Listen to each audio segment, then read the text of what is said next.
Kamis 27 November 2025. Banjir terjadi di 3 provinsi Sumatera. Ratusan orang kehilangan rumah, harta benda, bahkan nyawa. Cuaca ekstrim di penghujung tahun mungkin menjadi salah satu penyebab bencana ini terjadi. Namun, banjir ini bukan sekedar bencana alam. Ini adalah bom waktu dari hasil kebijakan pemerintah yang menumpuk sejak lama dan akhirnya meledak dalam bentuk bencana alam.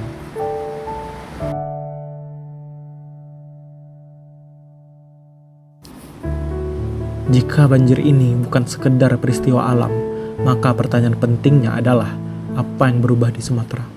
Jawabannya dapat dilihat dari bentang alam yang dulu hijau, kini sudah mulai menghilang.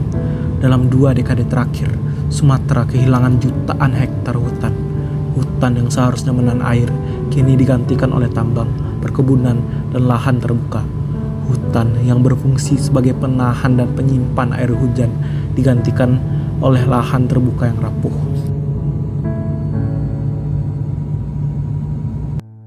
Satu 1,2 juta hektar hutan Sumatera hilang sebelum banjir menerjang. Hilangnya hutan salah satunya berganti jadi perkebunan kelapa sawit. Alih fungsi lahan ini cukup masif di 3 provinsi terdampak bencana Sumatera. Di Aceh, luas hutan awalnya 3,77 juta hektar tahun 1990 dan kebun sawit cuma 62.000 hektar. Tapi sekarang, hutan Aceh menyusut jadi 3,39 juta hektar. Sementara kebun kelapa sawit meluas jadi 628.000 hektar atau setara 31 kali luas kota Depok. Di Sumut, luas hutannya semula 2,96 juta hektar dan kebun kelapa sawit baru 546.000 hektar. Kini, hutan Sumatera Utara tersisa 2,46 juta hektar dan kebun kelapa sawit meluas sampai 2,11 juta hektar. Ini setara 2 kali luas Banten.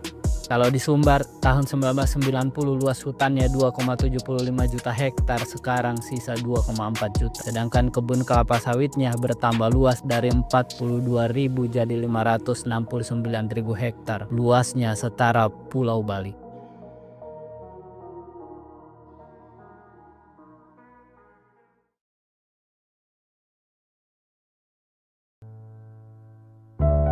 Penggundulan hutan ini tidak terjadi begitu saja. Ia merupakan bagian dari wacana lama yang telah disampaikan dan dinormalisasi sejak bertahun-tahun lalu. Dalam wacana tersebut, penggundulan hutan justru didukung demi melancarkan agenda pembangunan, termasuk perluasan perkebunan kelapa sawit. Proses ini dijalankan tanpa pertimbangan yang memadai terhadap dampak ekologis yang akan ditimbulkan. Salah satu pernyataan yang kerap dijadikan rujukan adalah pernyataan Presiden di masa lalu yang mendorong perluasan sawit dan menegaskan bahwa kita tidak perlu takut terhadap deforestasi.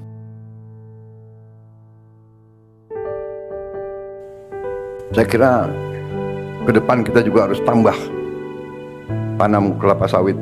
Gak usah takut. Apa itu katanya apa? Membahayakan apa itu deforestation, ya kan? Namanya kelapa sawit ya pohon, ya kan? Betul gak? Kelapa sawit itu pohon, ada daunnya kan? Ya oksigen, dia keluarkan, dia menyerap karbon dioksida. Dari mana kok kita dituduh, ya kan? Yang boten-boten aja itu orang-orang ini.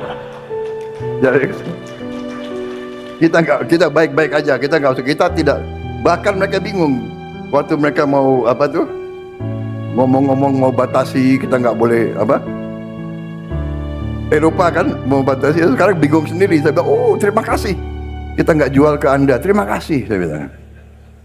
Mereka panik sendiri di situ sekarang. Tuh, nanti semua industri coklat mereka kacau itu kan. Bikin coklat itu kan dari kelapa sawit itu. Sebagian dari deterjen, apa itu, kosmetik. Bingung sendiri mereka, nggak apa-apa. Saya kira itu dari saya, terima kasih. Wassalamualaikum warahmatullahi wabarakatuh.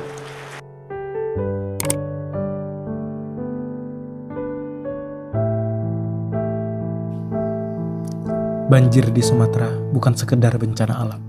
Ia merupakan hasil dari keputusan-keputusan yang diambil jauh sebelum hujan tiba. Banjir ini menjadi bukti bahwa kebijakan yang dijalankan tanpa mempertimbangkan keseimbangan alam pada akhirnya hanya akan mendatangkan bencana, dan pahitnya rakyatlah yang harus menanggung dampaknya.